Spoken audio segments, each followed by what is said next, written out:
ప్రియ సహోదరి సహోదరులారా, చాలాసార్లు మన విశ్వాసాన్ని మన తల్లిదండ్రుల ద్వారా కానీ పెద్దల ద్వారా కానీ చాలాసార్లు మన గ్రాండ్ పేరెంట్స్ అయినటువంటి నానమ్మల ద్వారా, అమ్మమ్మల ద్వారా, తాతయ్యల ద్వారా మనం పొందుకొని ఉంటాం.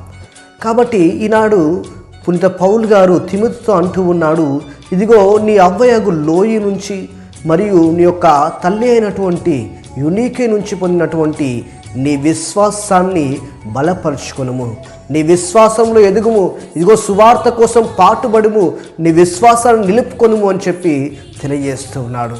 కాబట్టి మనందరం కూడా తల్లిదండ్రుల నుంచి పెద్దల నుంచి మనం పొందినటువంటి విశ్వాసాన్ని కట్టుదిట్టంగా ఉంచుకోవాలి.